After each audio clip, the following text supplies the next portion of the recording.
Na semana passada nós fizemos aí um panorama, né, sobre a carta de Paulo aos Colossenses. Nós falamos um pouquinho sobre o motivo, né, dessa carta ser escrita, né, e o motivo foi exatamente o fato de que aquela igreja foi plantada ali não por Paulo, né, na verdade foi por pessoas que ouviram o evangelho através de Paulo na cidade de Éfeso. Lá em Atos capítulo 19, versículo 10, diz que através da pregação de Paulo em Éfeso, todo o distrito da Ásia, toda a Ásia Menor, ela escutou a mensagem do Evangelho, né? E converteu-se judeus e gregos, ou seja, judeus estrangeiros. E nós sabemos, né, através de alguns dados que já foram apresentados aqui no nosso último encontro, que entre esses que ouviram Paulo estava Epáfras, que morava na cidade de Colossos, e inclusive Filemon. E aí depois, quando o escravo fugitivo, né, Onésimo, ele teve com Paulo, né, lá em Roma. Paulo estava na prisão e ele se converteu. Paulo pregou para Onésimo, né, e Paulo envia Onésimo de volta a Filemon, né, e manda uma carta.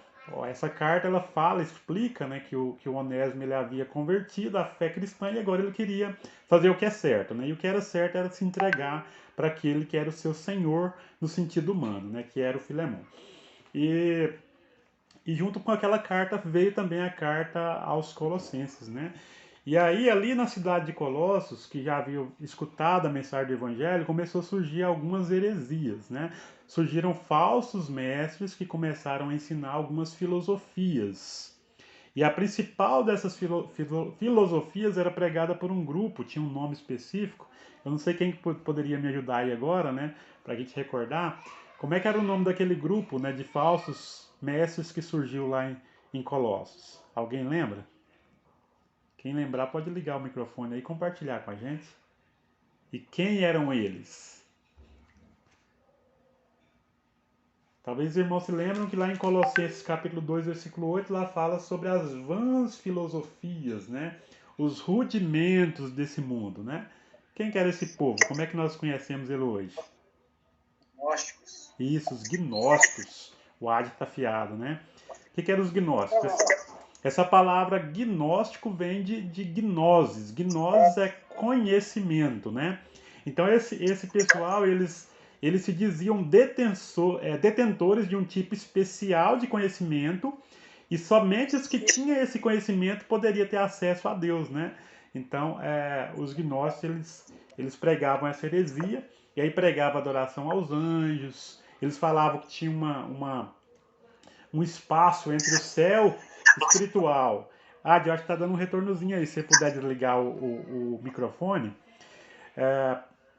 Então eles falavam que tinha uma camada espiritual entre os céus, né, onde vive Deus, e a terra, e esses anjos, esses deuses que viviam ali, eles precisavam ser apaziguados, eles influenciavam os astros celestes, sol, lua, estrela, para influenciar a vida das pessoas, né? E infelizmente alguns crentes estavam caindo nessa lorota aí, né? E hoje em dia também tem crente, né? Ou pelo menos pessoas que se dizem crente caindo nessa lorota, né? Nós falamos, por exemplo, sobre pessoas que olham horóscopo, né? Crente que olha o horóscopo, isso não existe, né? Então esse tipo de coisa estava surgindo lá em Colossa, o retorno às práticas da lei, né? Havia um sincretismo, ou seja, uma mistura, né? Dessa filosofia grega com as práticas da lei, envolvendo aí talvez a parte de envolvendo a parte de comida, a parte de dias santos, né, como nós vamos ver em mais detalhes, só estou fazendo aqui uma breve recapitulação, tá?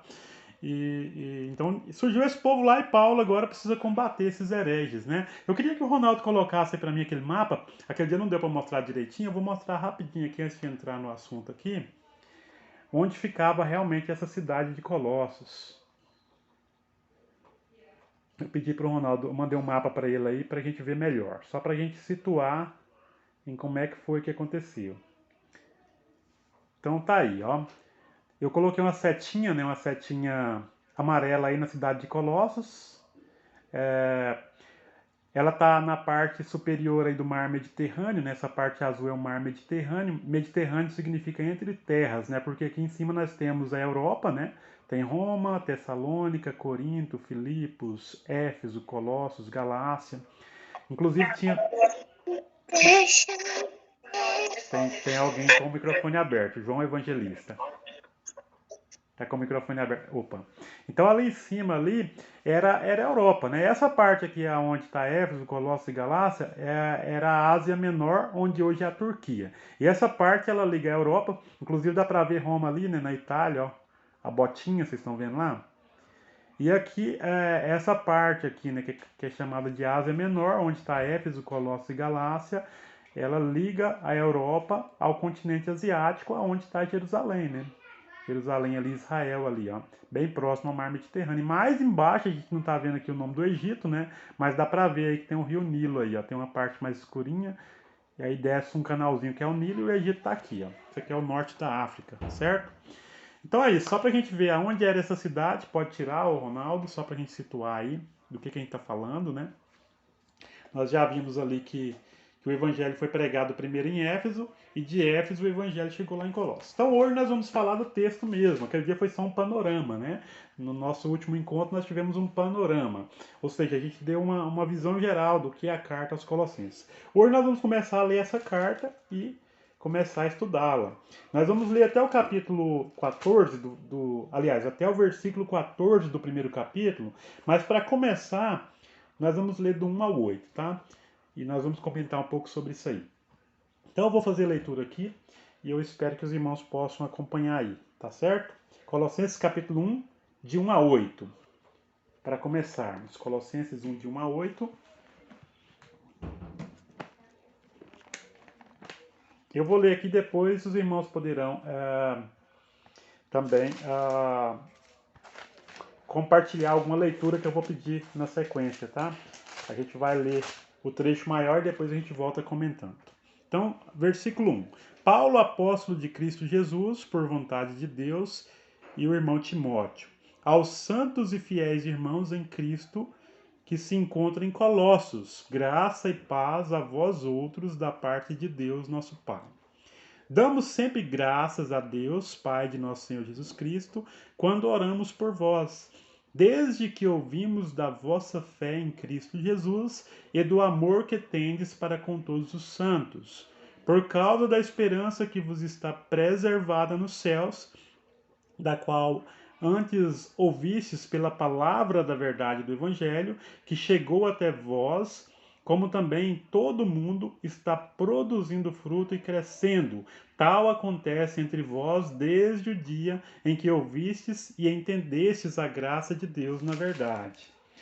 Segundo fostes instruídos por Epáfras, nosso amado conservo, e quanto a vós outros, fiel ministro de Cristo, o qual também nos relatou do vosso amor no Espírito. Então está aqui, né, vamos dizer, o prólogo, né, da carta aos Colossenses.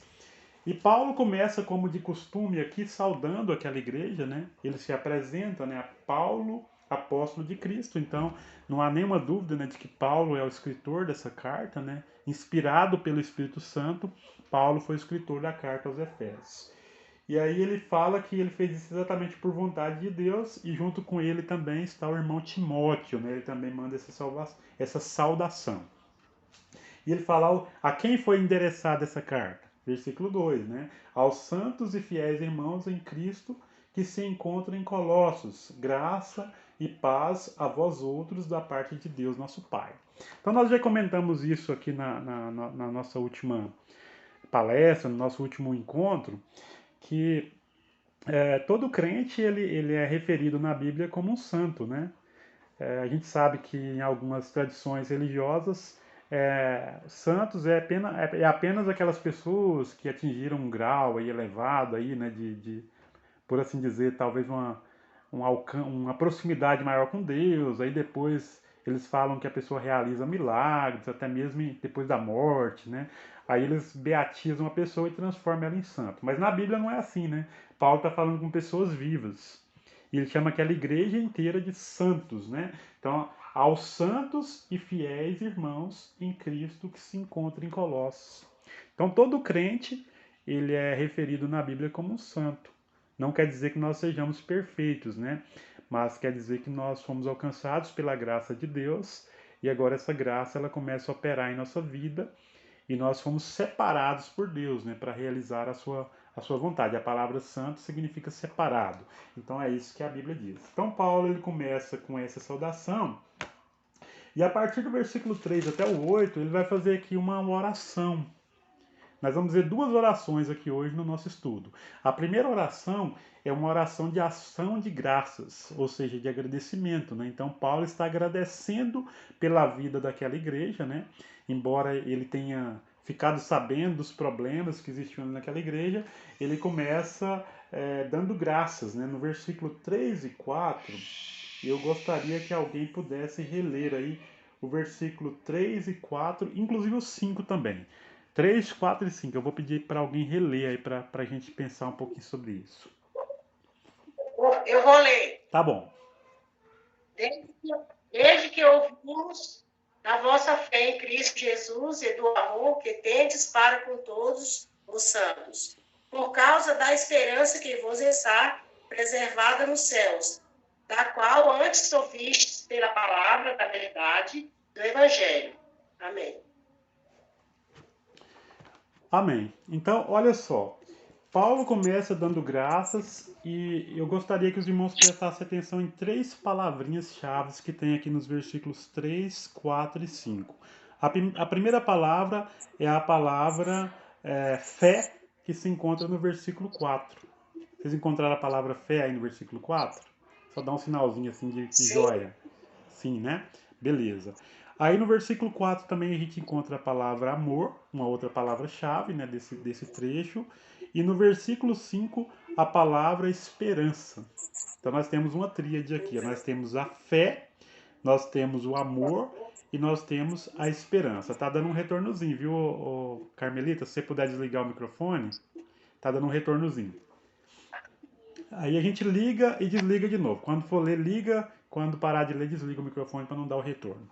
Então, é isso. Então, aí nesses versículos nós temos aí então a essência, porque como o versículo 5 ele termina falando que Paulo está falando a respeito da mensagem da verdade.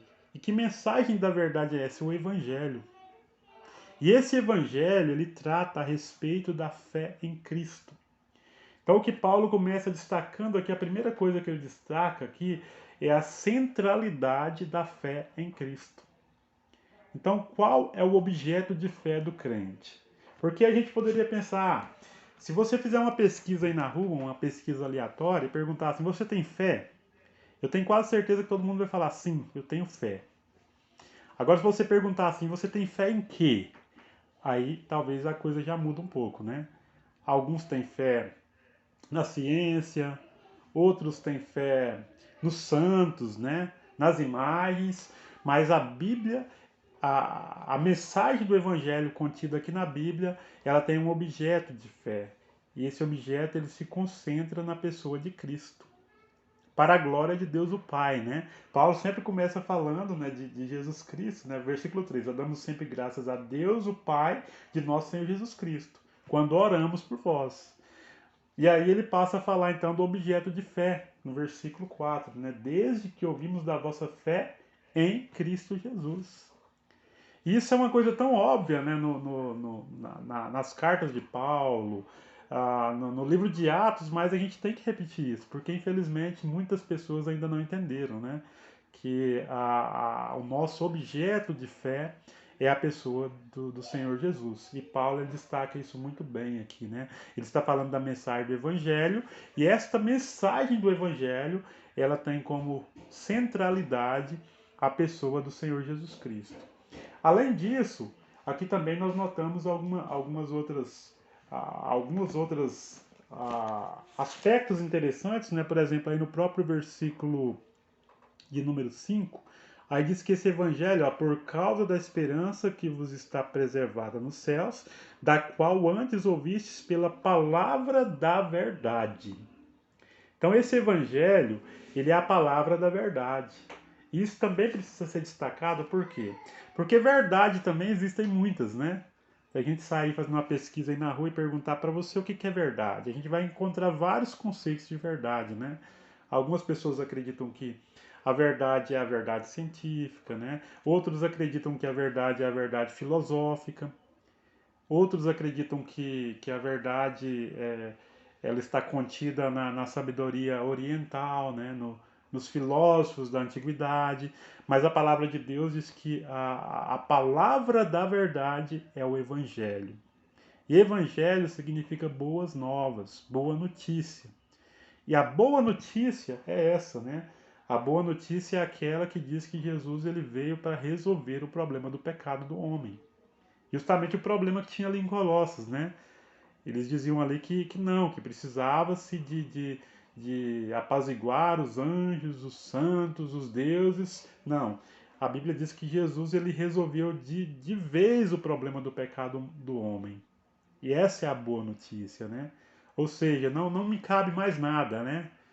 O que eu tenho que fazer é apenas aceitar essa graça que vem de Deus. Isso parece uma coisa assim tão simples para nós hoje, né? Mas é uma coisa assustadora para as pessoas aí fora, né? Se alguém falar, mas para quê? Como é que eu vou ser salvo? Se você falar, não, você não precisa fazer nada, só precisa crer. Jesus já fez tudo. Para algumas pessoas isso parece uma mensagem muito forte, muito pesada, né? Mas é a mensagem clara da Bíblia, né? Então, Paulo ele fala da centralidade da fé em Cristo. Ele diz que isso é a mensagem do Evangelho e esse Evangelho ele está por assim dizer, ele está pautado aqui, ele está apoiado aqui em três palavrinhas, né? Que nós vimos aqui na palavra fé, amor, que é o amor que aqueles cristãos lá de Colossos eles tinham uns pelos outros, né? E eles mostravam isso em ação. E isso, inclusive, refletiu lá na prisão, né? Porque Paulo ele recebeu tanto notícia, como ele também recebeu pessoas, né? Que vinham da cidade de Colossos que foram para servir a ele. Talvez os irmãos se lembram, né? Que o Epáfras, mas o Aristarco, que também era aqui de Colossos, eles foram para Roma e ficaram lá presos com Paulo, embora não fossem condenados nem acusados de nenhum crime. Eles ficaram lá como conservos de Paulo na prisão, né? Então aquilo era uma grande evidência desse amor, né? Então essas três palavrinhas, fé, amor e esperança, que o Ronaldo até colocou aí novamente, elas são a evidência de que a pessoa ela creu verdadeiramente. Uma pessoa não pode falar que crê verdadeiramente se ela não tiver fé, se ela não tiver amor, né? Isso, inclusive, vai ser a evidência externa, né? Daqui a pouco nós vamos falar um pouco sobre esse aspecto voltado para obras, que não tem nada a ver com a nossa salvação, né?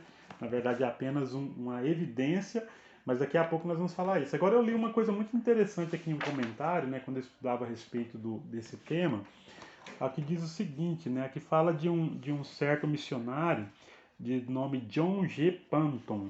Não sei se alguém conhece esse missionário, eu nunca tinha visto falar a respeito dele. Mas ele procurava, ele estava na Escócia pregando, né?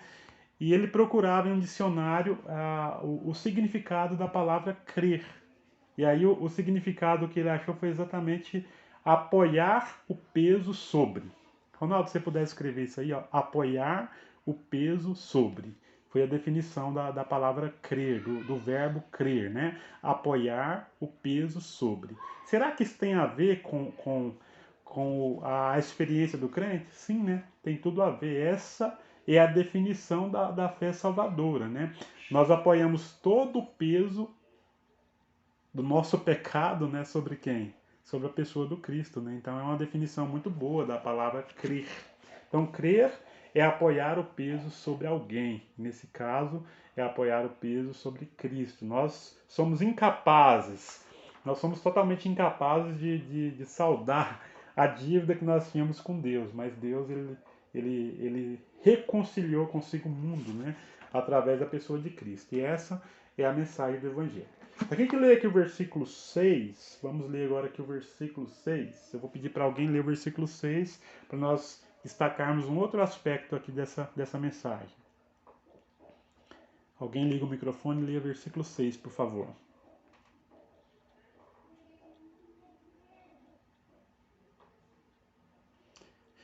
Colossenses 1:6, um de cada vez.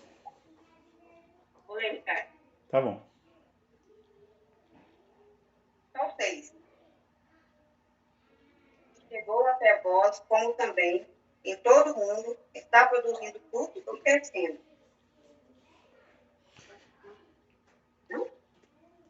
Leu todo o versículo 6? Não, porque parece que não estava ouvindo aí. Está ouvindo? Está ouvindo. Ah, desculpa então, eu vou começar de novo. E chegou até vós, como também em todo o mundo está produzindo fruto e crescendo. Tal acontece entre vós desde o dia em que ouviste e entendeste a graça de Deus na verdade. Olha que coisa poderosa, né? Se a gente for parar para pensar, a gente tem que conectar esse versículo 6 com o versículo 5, né? O que chegou até vós? A mensagem do Evangelho, né? O versículo 5 termina falando da qual antes ouviste pela palavra da verdade do Evangelho. Esse Evangelho chegou até vós. Vós quem? Os colossenses, né? E chegou até nós também aqui no Brasil, né? Vianópolis, Silvânia. Então nós temos esse privilégio de ter chegado, de ter recebido esse evangelho. E esse evangelho que chegou até nós, aqui tem algumas coisas bastante interessantes, né? Aqui falou que é em todo mundo. Em todo mundo. Bom, mas na época que Paulo escreveu essa carta, né, aos Colossenses, eles nem conheciam, por exemplo, o Brasil, né? Então, todo mundo aqui é uma figura de linguagem, né? Uma hipérbole. O que quer dizer isso? É um exagero intencional, né? Para enfatizar algo. O que está enfatizando aqui é que todo mundo conhecido daquela época, né? Ele realmente escutou a mensagem do Evangelho, né? Toda aquela região em torno do mar Mediterrâneo, desde a Éfeso, Grécia, né? Roma, a Itália, a Ásia Menor, aquelas igrejas que falam lá em Apocalipse, todos haviam escutado a mensagem do Evangelho, né? Então, esse Evangelho, ele é para todo mundo. Então é outra coisa que nós queremos destacar, né? Eu já disse até aqui, né, que esse evangelho ele está centrado na pessoa de Cristo. É o primeiro ponto que eu destaquei aí no versículo de número 4, né? Depois, nós vimos no versículo 5 que esse evangelho, que está pautado nessas três palavras, fé, amor e esperança, ele é a palavra da verdade. Ele é a verdade absoluta de Deus, né? Não a verdade dos filósofos, não é a verdade da ciência, é a verdade da palavra de Deus. É a verdade que é a palavra de Deus, né? Jesus ele falou, santifica-os na verdade, a tua palavra é a verdade. Acho que é João 17, né? Jesus ele falou isso. Então a palavra de Deus é a verdade. Eu até mesmo não destaquei o suficiente a palavra esperança, né? Porque quando a gente fala esperança, se a gente parar para pensar, nós estamos falando de quê? Do plano de salvação. Essa introdução de Colossenses, ela tem muito a ver com o plano de salvação, né? Porque o plano de salvação diz exatamente isso, né? Nós vivíamos, o homem foi criado para viver em comunhão com Deus, para refletir a glória de Deus, certo? O homem pecou e ele perdeu esse vínculo com Deus, ele foi afastado de Deus, né? Aí Deus prometeu que viria um descendente, que é Cristo, e esse descendente, a partir da nossa fé nesse descendente, no Messias, nós poderíamos ter a nossa comunhão restaurada com Deus. E é isso que acontece aqui, né? E a partir do momento que você tem a comunhão restaurada com Deus, o que você tem? É que a Vanessa está escutando? Para ela me dar essa resposta, se alguém não quiser falar. Falei, a partir do momento que você... Eu estou falando do plano de salvação, né? A partir do momento que você crê em Cristo, né? Eu falei que a gente tinha... o homem foi criado para refletir a glória de Deus, para viver em comunhão com Deus. O homem pecou e perdeu a comunhão. Deus enviou o seu Filho e aquele que crê no seu Filho, ele tem a comunhão restaurada. Ele foi reconciliado com Deus. E a partir do momento que ele é reconciliado com Deus, o que ele tem? Próxima parte do plano de salvação. Mas tem que falar no microfone, senão o pessoal não escuta. Esperança. Esperança, entenderam? Então o plano de salvação é isso, né? Mas essa esperança, quando a gente fala esperança aqui no Ocidente, isso parece uma coisa assim, mas esperança quer dizer que é uma coisa que não é certa, né? Mas na verdade, na palavra de Deus, no grego, essa palavra esperança, ela na verdade significa certeza. E nós temos muito de evidências teológicas, né, a favor disso, né?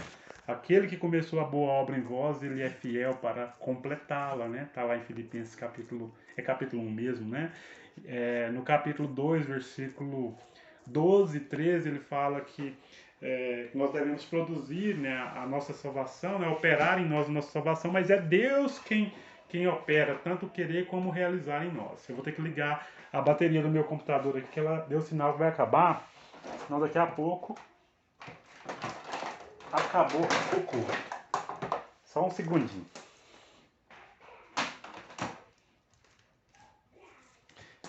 Deu sinal aqui que vai acabar a bateria. E eu nem tinha reparado que não estava ligado.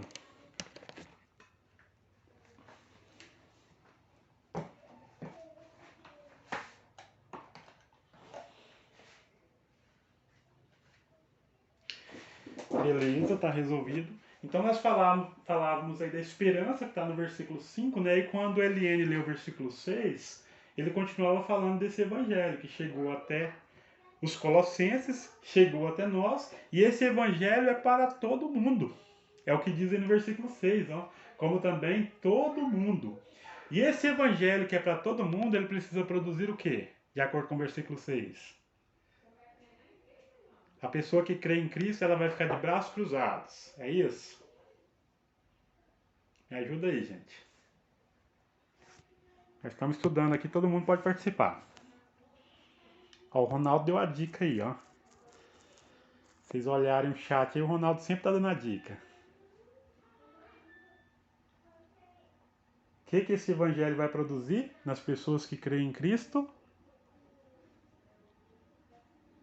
Liga o microfone aí para falar, irmã Elza. Frutos. Frutos, muito bem, né? Então a pessoa que crê em Cristo, ela vai produzir frutos. Ela vai produzir obras. Obras para salvar? Não. Obras porque a pessoa foi salva, né? A pessoa foi salva e a evidência de que ela foi salva vai ser esse fruto. Se ela não produz esse fruto, a gente tem que talvez questionar, né? Se de fato essa pessoa foi alcançada verdadeiramente pelo Evangelho. E esse Evangelho, versículo 6, ele conclui falando que, depois que fala, né? Em todo mundo está produzindo fruto e crescendo, tal acontece entre vós, desde o dia em que ouvistes e entendestes a graça de Deus na verdade. Então vamos destacar também essa palavra graça aqui, né? A palavra graça, ela tem uma relação com a palavra misericórdia, né? Mas tem uma diferença. A palavra graça e a palavra misericórdia, elas são relacionadas, mas são palavras que têm um significado distinto. Alguém sabe diferenciar ou definir pra gente o que é graça e o que é misericórdia? Qual que é a diferença? Quem quer participar falando pra gente o que é graça e o que é misericórdia? Graça é até mais fácil, né? Tem que ser um de cada vez, que eu tô ouvindo muita gente falando ao mesmo tempo, hein? Tô brincando, viu, gente? É porque ninguém tá falando. Quando eu falo assim é porque ninguém tá falando. Vamos lá. Um para definir o que é graça aí pra gente. Um irmão. Ou irmã. Favor imerecido. Graça. Muito bem. Então, quer falar misericórdia também ou vamos deixar para outro? Para outra, eu vou aprender mais. Tá bom. Misericórdia eu falo. Então, a Vanessa vai falar o que é misericórdia. Misericórdia é você merecer e não receber o que você merece. Exatamente. Então, graça é isso, né? Graça você não merece e recebe. Então, eu não mereço a vida, mas Deus me dá a vida de graça, pela fé em Cristo. O que eu mereço? Ou o que eu merecia? O que todo mundo merecia antes de crer em Cristo? Morrer. Exatamente, né? Mereciam a perdição eterna, né? Mas nós não recebemos isso. Por quê? Porque nós cremos em Cristo. Então a misericórdia de Cristo ela é estendida sobre nós. Então você creu em Cristo, você foi alcançado pela graça. Você merecia a punição eterna, você merecia o lago de fogo, mas Deus não vai te mandar para o lago de fogo. Então você não vai ter aquilo que você merece. Você vai ter a graça de Deus, você que crê em Cristo, né? Então, glória a Deus, né? Porque nós cremos em Cristo, né? Porque isso é muito grandioso. E aqui tem uma expressão muito interessante aqui nesse versículo 6 também. Aí diz o seguinte, né? Ainda nesse contexto da graça, ó. Aí fala que tal como entre vós, desde o dia em que ouvistes e entendestes. Gente, isso aqui é muito importante, ó. Porque eu sempre bati nessa tecla, né, de que a salvação ela acontece exatamente nesse momento, né? No momento que a pessoa escuta a mensagem e entende. Vamos supor que aqui hoje, nesse grupo aqui, tem alguém que não conhece a mensagem do Evangelho. Ela está escutando a primeira vez essa mensagem. Se essa pessoa entender hoje essa mensagem e ela confessar Cristo, né, publicamente hoje, e em seu coração ela crê, né, que Deus ressuscitou Jesus, essa pessoa já está salva.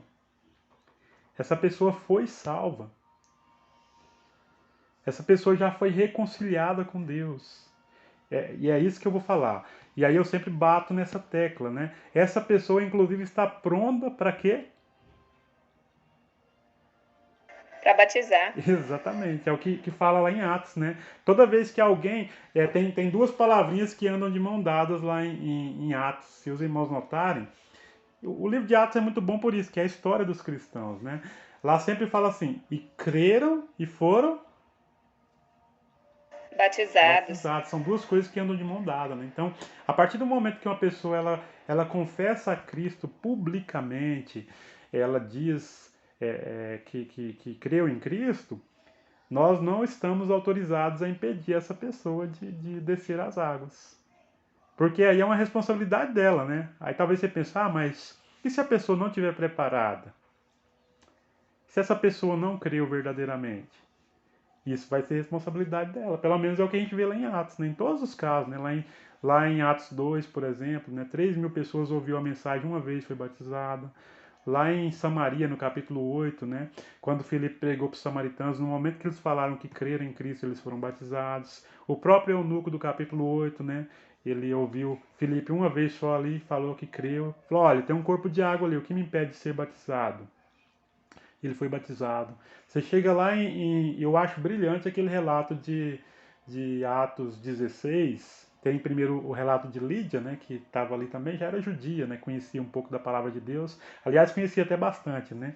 Ela creu e foi batizada. Só que quando você chega lá no carcereiro, capítulo 16, versículo 27 em diante, você vai ter um pagão, uma pessoa que não conhecia nada de Deus, era um pagão, e ele presenciou um milagre ali, né, com Paulo e Silas.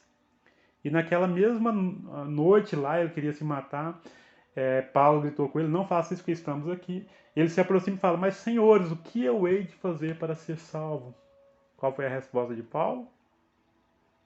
É famosa essa também, né? Crede no Senhor Jesus e será salvo. Exatamente. Aí o texto diz que que o carcereiro levou Paulo e Silas para casa. Paulo e Silas explicou direitinho o plano de salvação para eles, né? Lá não fala plano de salvação, mas a gente sabe que foi isso que foi explicado, né? Paulo e Silas explicam o plano de salvação para o carcereiro e naquela mesma hora da noite foram batizados, né? Tanto o carcereiro como toda a sua família. Então eu tô destacando isso aqui porque a gente tem que entender isso, né? Que a salvação acontece nesse momento. No momento que a pessoa crê, no momento que a pessoa escuta e entende. Presta atenção de novo nesse versículo 6, ó, no finalzinho. A parte B aqui fala assim, ó, desde o dia em que ouvistes e o que mais? Creram. E entendestes, né? Tá aí, pelo menos na minha tradução tá assim, ó. Desde o dia em que ouvistes, entendestes a graça de Deus na verdade. Então, é o começo, né? Acaba aí a vida do crente? Acaba aí? O que vocês acham? A vida do crente acaba aí, nesse momento? Não, começa o discipulado. Começou na verdade, a verdadeira vida, ela começa aí, né? No momento que a pessoa, ela escuta, ela entende e crê. Porque muitas pessoas escutam a mensagem do evangelho e infelizmente não aceitam, né? Mas começa a vida do crente nesse momento, né? Então agora a gente parte para o aspecto do discipulado, versículos 7 e 8. Alguma dúvida até aqui? Todo mundo está conseguindo compreender? Tá bem claro aí para vocês o que nós estamos querendo destacar aqui? Até aqui, olha só, vou recapitular o que eu já falei até aqui. Nós falamos que a mensagem do Evangelho, né, Paulo está fazendo uma oração de ação de graças, né? Ele está dando graças pela vida dos colossenses, e nessa ação de graças ele fala do Evangelho, né? Do Evangelho que está pautado aí nas 3 palavras: fé, amor e esperança. Depois nós vimos aí que esse Evangelho que está centrado na pessoa de Cristo, é fé na pessoa de Cristo, e ele é a palavra da verdade, de acordo com o versículo 5. E por último agora nós vimos que ele é para todo mundo, ele é para todo mundo, e esse Evangelho, ele também ele tem a ver com a graça de Deus, né? Ele é a respeito da graça de Deus, e ele é a verdade. E ele produz frutos, né? Esse Evangelho, ele produz frutos. A pessoa que crê verdadeiramente, ela produz frutos, tá certo? Mas vamos lá. Então vamos seguir agora, versículos 7 e 8. Eu vou pedir para alguém ler o versículo 7 e 8.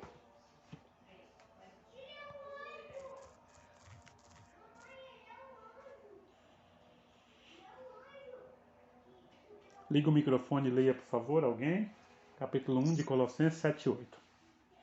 Segundo fostes instruídos por Epáfras, nosso amado conservo, e quanto a vós outros, fiel ministro de Cristo, também nos relatou do vosso amor no Espírito.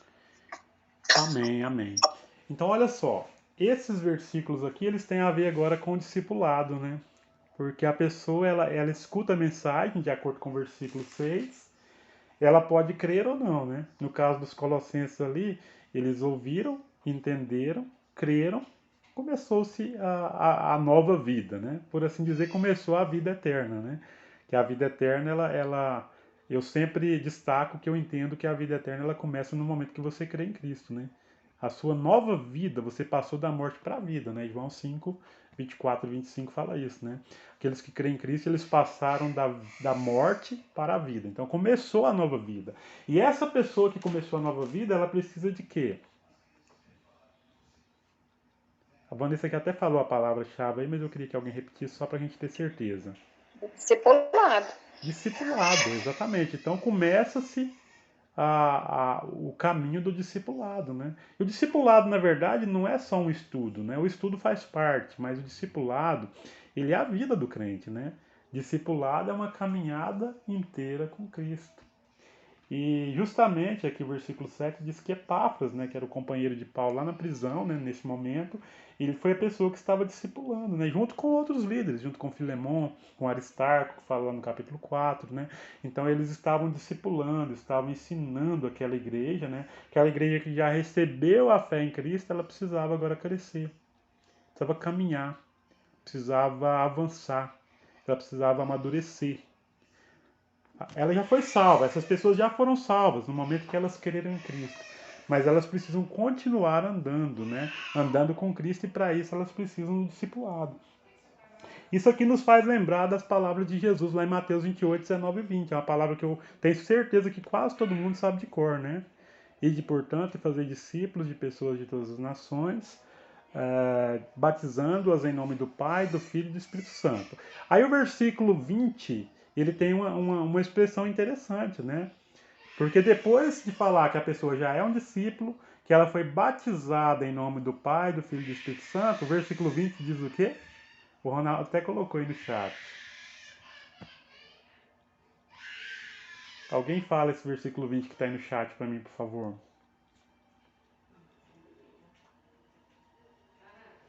Mateus 28, versículo 20. Gustavo vai ler para nós? Não, é o Ronaldo. Pode ler, Ronaldo. Ele fez a desligar a câmera. Ensinando-vos a guardar todas as coisas que vos tenho mandado. E eis que estou convosco todos os dias, até a consumação dos séculos. Amém. Então, eu não sei se vocês repararam isso, né, no texto, mas o texto ele fala sobre, sobre etapas diferentes, né? Ide, portanto, e fazer discípulos. Passo 1. O que é um discípulo? É uma pessoa que crê em Cristo. Um aprendiz, né? Se tornou um discípulo. Essa pessoa que se tornou um discípulo, ela precisa de ser o quê? De acordo com o versículo 19. Tibum. Tibum. O que é tibum? Olha lá, a irmã Elza falou, deu para entender daqui, batizado, né? Essa pessoa precisa ser batizada. E essa pessoa já batizada, ela precisa ser, versículo 20, palavra-chave do versículo 20, é a primeira palavra do versículo 20.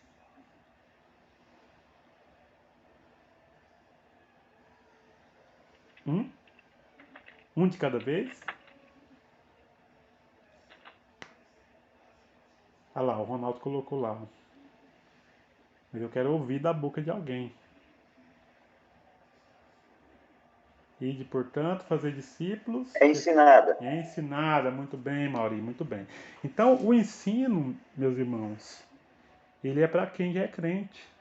É o que nós estamos fazendo aqui agora, né? É discipulado também, né? Nós estamos fazendo um estudo da Bíblia, que isso também faz parte do discipulado, né? E nós pretendemos que todas as pessoas que estão aqui nesse grupo, elas amadureçam cada dia mais, né? Boa noite, Rafael Azevedo, tá? Rafa, né? Graça e paz. Está cumprimentando aqui no chat. Então é isso. Então, o novo discípulo, ele precisa caminhar em direção à maturidade. Mas eu sempre vou destacar isso, tá? Que a pessoa, no momento que ela crê em Cristo, ela recebe a reconciliação. Ela já foi salva, usando o verbo no passado, né? E essa pessoa, inclusive, está pronta para ser batizada. Normalmente não é assim que a gente faz, né? A gente faz diferente. A gente estuda com a pessoa, não está errado também não. Mas eu estou falando do modelo aqui que a gente vê, por exemplo, lá em Atos, né? A pessoa que criou está pronta para o batismo.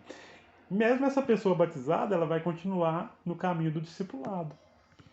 Ela precisa caminhar com Cristo, né? Então ela precisa avançar em relação a esse conhecimento aí, tá certo? E aí, talvez seria até bom a gente recapitular, né, aquela informação que eu falei lá na igreja outro dia, né, que a maioria dos irmãos eu tenho certeza que entendem isso, né? Nós podemos falar da salvação em 3 tempos, né? Nós podemos falar que nós fomos salvos, e nós fomos salvos exatamente no sentido de que a gente foi reconciliado, nós estamos livres da culpa do pecado, né? Nós estamos sendo salvos, a Bíblia também usa esse termo, né? Por exemplo, lá em 1 Pedro capítulo 2, né? Fala da salvação que é presente, né? Versículo 1 e 2. E em que sentido nós estamos sendo salvos? No sentido da santificação, no sentido de que o pecado ele ainda milita contra a nossa carne, né? Ou a carne milita contra o espírito. Então, nesse sentido, nós estamos sendo salvos, né, do poder do pecado. Então nós fomos salvos da culpa do pecado, nós estamos sendo salvos do poder do pecado, que ainda milita, né, contra o nosso espírito, e nós seremos salvos da presença do pecado. Mas já está garantido lá no primeiro estágio, né? No momento que você foi reconciliado com Deus, inclusive está muito claro lá em Romanos capítulo 5, versículo 9. Eu já até falei de um livro, né, que foi uma indicação do seu Alfredo. Nós até estudamos um pouco desse livro, né? O título dele é Salvos pela Vida de Cristo. Então nós já fomos reconciliados, né? E nós estamos sendo salvos no sentido de que nós estamos no caminho da santificação.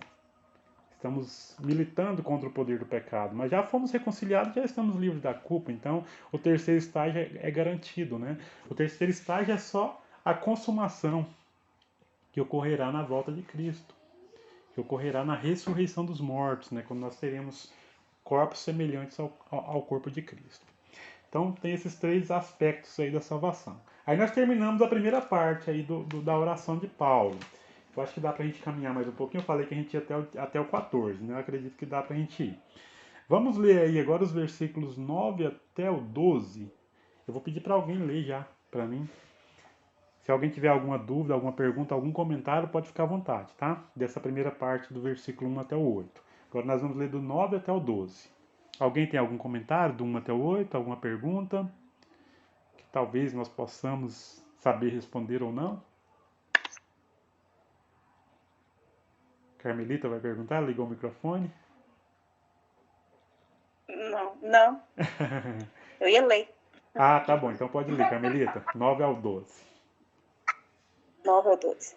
Por esse motivo, desde o dia em que ficamos sabendo de tudo isso, nunca paramos de orar em favor de vocês. Pedimos a Deus que encha vocês com o conhecimento da sua vontade e com toda a sabedoria e compreensão que o Espírito de Deus dá. Desse modo, vocês poderão viver como o Senhor quer e fazer sempre o que agrada a Ele. Vocês vão fazer todo tipo de boas ações e também vão conhecer a Deus cada vez mais. Pedimos a Deus que vocês se tornem fortes com toda a força que vem do glorioso poder dele, para que possam suportar tudo com paciência. E agradeçam com alegria ao Pai, que os tornou capazes de participar daquilo que ele guardou no reino da luz para o seu povo. Amém. Então, olha só, lembra que eu falei no início que nós tínhamos duas orações aqui, né? Nos versículos de 1 a 8, na verdade do 3 até o 8, nós temos uma oração de... Quem lembra? Que tipo de oração que tem do 3 ao 8? Me ajuda aí, pessoal. Uma oração de... O meu título, tem um título aqui, oração do apóstolo pelos cristãos. Isso aí é do 9 ao 12, não é? Eu tô falando lá no 3, só pra gente recapitular. No 3 tem um outro tipo de oração, no versículo 3 até o 8. Uma oração. Ação de graça, exatamente, é uma oração de agradecimento, né? Paulo está agradecendo pela vida dos colossenses, 3 a 8. Do 9 até o 12, o que Paulo está fazendo agora é uma oração de...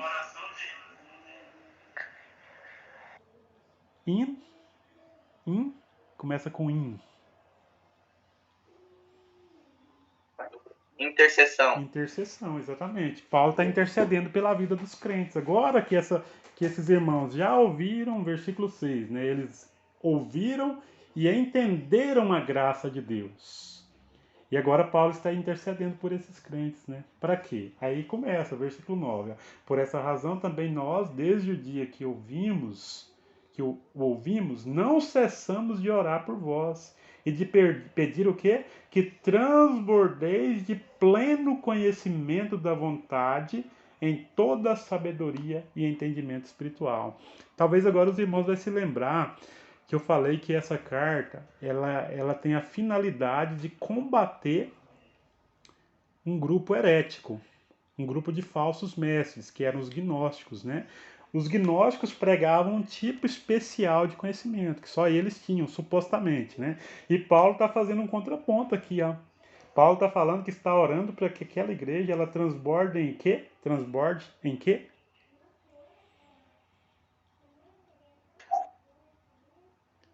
Não ouvi, irmã Elza. Ligou e desligou ao mesmo tempo. Pleno conhecimento. Pleno conhecimento, exatamente, né? Então os gnósticos falavam, ó, nós temos um tipo de conhecimento que vai aproximar as pessoas de Deus. Paulo fala, não, o verdadeiro conhecimento é esse do Evangelho. E esse conhecimento é pleno.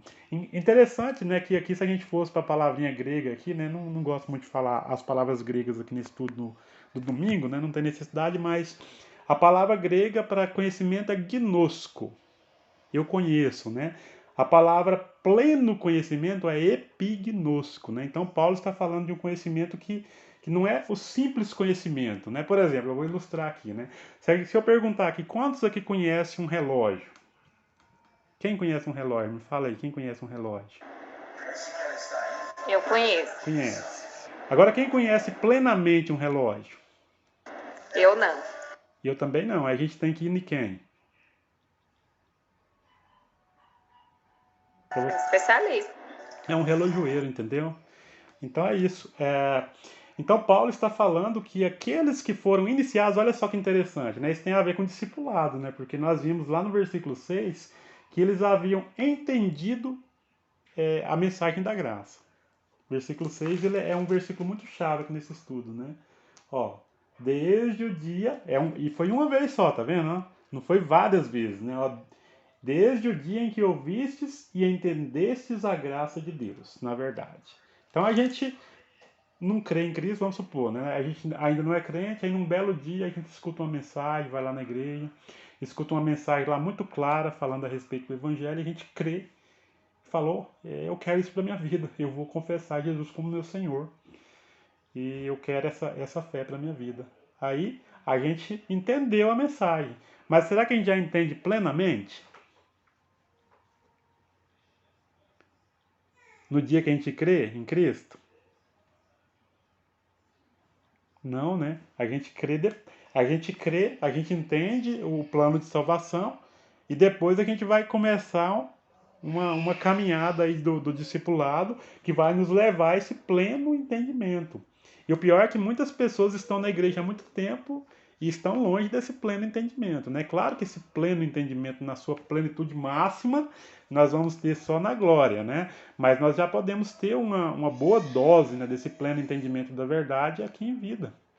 E mais uma vez, eu gostaria de destacar que aqui Paulo está fazendo um contraponto com os gnósticos de novo, né? Que essa palavrinha plenitude é uma palavra que foi muito usada pelos gnósticos, né? E, inclusive, isso foi descoberto na década de 50, né? Foi descoberto uma biblioteca gnóstica no Egito, né? Até então eles não sabiam muito a respeito desse povo, e aí foi que eles foram entender esse tipo de linguagem que Paulo usava aqui nas suas cartas, né?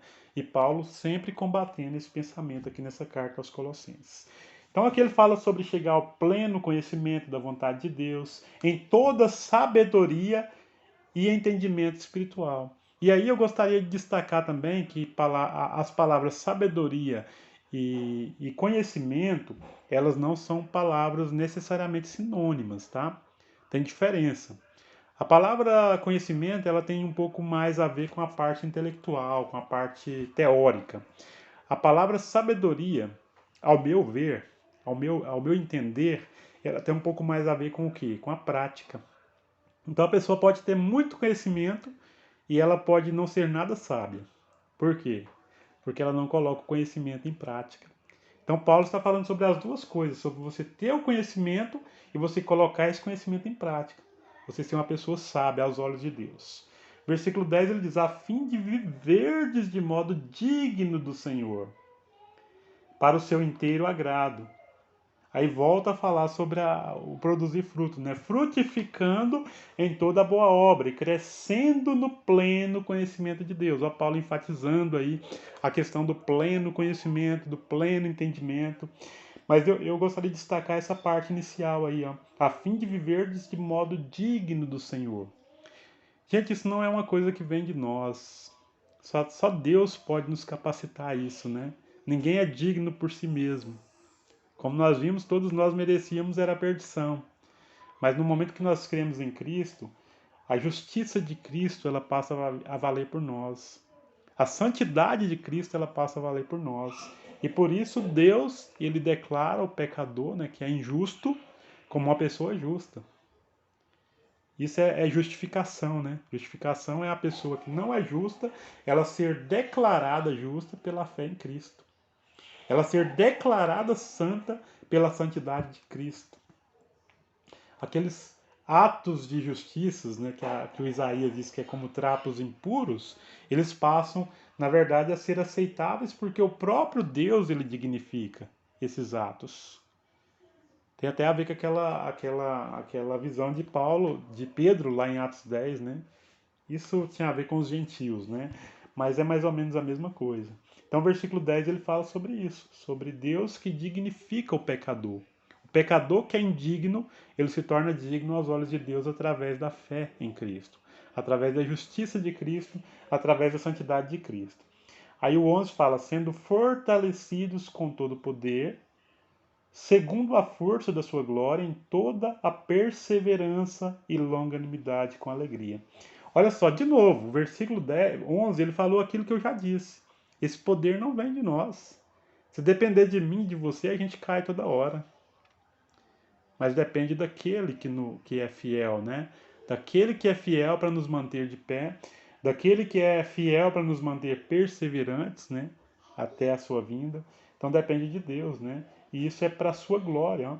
O versículo 11 falou, segundo a força da sua glória, em toda a perseverança e longanimidade com alegria. Isso aqui tem a ver com frutos do Espírito, né? A palavra Espírito Santo ela não ocorre aqui em Colossenses. A gente encontra aí no versículo 8 a única ocorrência da palavra Espírito, né?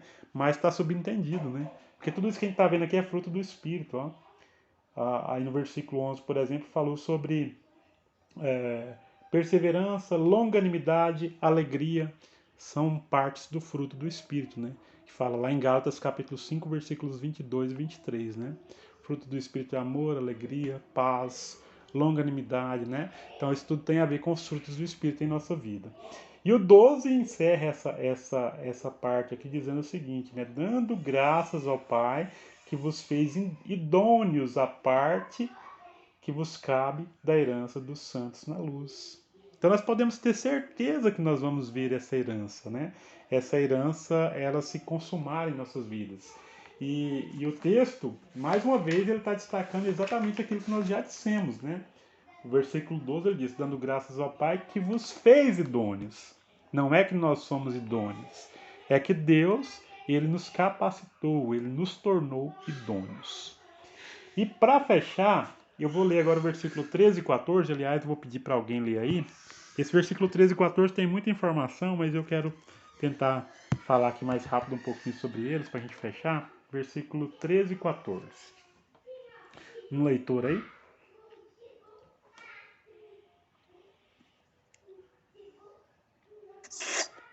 Eu leio. Tá. Ele nos libertou do império das trevas e nos transportou para o reino do Filho do seu amor, no qual temos a redenção, a remissão dos pecados. Amém. Amém. Então, olha quantas informações, né? Aqui, novamente, nós vamos lembrar daquela fala, né? Eu acho que muitos irmãos já escutaram, né? Esse ditado, né? Do já e do ainda não. A gente usa muito esse jargão no meio cristão, né? A gente fala do já e do ainda não. Ou seja, nós já fomos salvos, já fomos reconciliados, mas ainda não vimos a nossa herança ser consumada. E esse versículo 13 e 14 ele tem muito a ver com isso, né? Porque aqui diz que nós já fomos libertados. Libertados do quê? Do império das trevas, né? Ele nos libertou do perigo. E por nossa, mais uma vez, né? Por nossa conta própria, a gente não conseguiria ficar livre do pecado, não conseguiria ficar livre da consequência do pecado, que é a morte, né? Mas Deus nos libertou. Ele nos libertou do império das trevas e nos transportou para o reino do Filho do seu amor. Então nós sabemos que o reino de Cristo ele se consumará no futuro, mas Cristo já nos libertou. Nós já estamos no reino do Filho amado. Então nós podemos dizer que o já é uma realidade. O reino de Deus ele é uma realidade presente. Ele é uma realidade futura, mas ele também é uma realidade presente. E como que ele se faz presente? Através da vida da igreja. Através da vida de cada um de nós, né? Então o reino de Deus precisa ser uma realidade na minha vida. O reino de Deus precisa ser uma realidade na sua vida, porque o texto ele fala no passado, ó, Cristo nos libertou, não é nos libertará. Ele nos libertou e nos transportou no passado do império das trevas para o reino do seu Filho amado. E o versículo 14, ele conclui falando, no qual temos a redenção e a remissão dos pecados. Está vendo? Mais uma vez, né? Nós já fomos salvos. Nós já fomos redimidos. E estar redimido significa que nós somos libertados. Né? Essa palavra remissão e redenção ela tem a ver com escravidão, né? Por exemplo, quando o Moisés ele tirou o povo judeu do Egito, houve uma redenção. Eles estavam aprisionados no Egito e foram, por assim dizer, redimidos. Eles foram libertados, né? Foram perdoados. A remissão tem a ver com o cancelamento da dívida, tá certo? E aí tem até uma heresia, né? Alguns grupos religiosos eles dizem que Deus pagou, né, esse preço ao diabo. Não, isso não é verdade, né? Na verdade, Deus pagou a si mesmo, né? Ele satisfez os seus próprios padrões de justiça. O próprio Deus, ele estabelece o padrão de justiça, né? Deus criou o homem para viver em perfeição. O homem pecou e precisava de um redentor, que é Cristo. E Cristo pagou plenamente esse preço, né? E aí nós entendemos, então, que nós já fomos transportados, né? Do reino das trevas espirituais, da cegueira espiritual, da falta do entendimento, né? E agora nós estamos vivendo no reino da luz. Nós estamos vivendo no reino da luz que vem de Deus, que vem de Cristo, né? Eu queria até falar uma coisa aqui sobre o discipulado, que eu não falei quando a gente falou aí sobre esse aspecto, né? A gente precisa tomar muito cuidado, né? A gente vê, na Igreja Boas Novas, graças a Deus, não tem isso. Mas alguns líderes, né, eles têm a mania de se referir aos crentes, né, como minhas ovelhas. Vocês já viram isso? Alguém já viu algum pastor falar assim, as minhas ovelhas? Tem isso, não tem? Então essa é uma expressão muito perigosa, né? Porque as ovelhas não são dos pastores humanos, né? As ovelhas são de Cristo, né? Então o discipulado ele tem a ver com cuidar das pessoas para que elas se tornem mais próximas de Cristo. Discipular está próximo, está presente, né? A gente precisa cuidar ao máximo daqueles que estão aos nossos cuidados, que o próprio Deus colocou aos nossos cuidados, né? Mas a gente precisa colocar as pessoas em contato com Cristo, não em contato com a gente não, né? E eu posso ser questionado, por exemplo, eu posso falar alguma coisa aqui que não está correta. Eu sou humano, eu sou falho, né? E os irmãos têm a obrigação de me corrigir, caso eu fale alguma coisa que seja contrária à palavra de Deus, né? E a igreja ela precisa advertir, né, esses líderes também, né? A igreja não pode deixar o líder caminhar ela para onde, levar a igreja para onde ele quer, né? E falar coisas absurdas, né, que não tem nada a ver com o evangelho. Então a gente precisa tomar esse cuidado. Então é um risco muito grande, né? A partir do momento que uma pessoa ela se declara como um pastor da igreja e ela fala que aquelas pessoas que estão naquela igreja são as suas ovelhas, ele está correndo um sério risco. Está correndo um sério risco, né? E essas pessoas que são as ovelhas do pastor, dificilmente elas vão ter coragem de questionar quando esse pastor falar alguma coisa que não condiz com a realidade do evangelho. Então nós, né, que ensinamos na igreja, nós também somos sujeitos, né? E precisamos ter essa humildade, né? E eu falo porque o próprio Paulo tinha, né? Lá em Gálatas capítulo 1, versículos 6, 7, 8, ele falou, olha, se alguém trouxer outro evangelho, né? Que seja diferente desse que nós proclamamos, que seja anátema, né? Então, o dia que o Ricardo estiver ensinando, o Ad, qualquer outra pessoa que estiver lá no púlpito da igreja, ou aqui virtualmente, e a gente falar alguma coisa que desvie desse evangelho, igreja, nos exorte, né? Puxa a orelha mesmo, né? Tem que falar, porque nós também somos suscetíveis ao erro, tá certo? Mas eu queria trazer essa mensagem hoje, né, destacar esses pontos aí. Nós vimos primeiro a oração de ação de graças, né? Paulo dando graças por uma igreja que entendia a mensagem do evangelho centralizada em Cristo, um evangelho que era a palavra da verdade, que era para todos. A partir do versículo 9 aí nós vimos uma oração de intercessão, né? Por aqueles que já haviam aceitado, entendido a mensagem, mas precisavam progredir, precisavam caminhar. Inclusive precisavam estar atentas em relação aos falsos mestres que tinham lá naquela igreja, né? E Paulo estava orientando aquela igreja, né? Nesse sentido. E ele conclui essa sessão falando aí dessa realidade, né? De que nós já fomos redimidos, nós já fomos transportados, né? Do império das trevas, do reino das trevas, para o reino de Deus, o reino do seu Filho amado. Então essa é a realidade. Nós já estamos nessa condição e é assim que nós queremos permanecer. Hoje era isso que eu queria trazer, né? A ideia é a gente dar continuidade nas próximas semanas. Se Deus permitindo, a gente vai fazer isso, né? Então esse era o que eu queria trazer para os irmãos.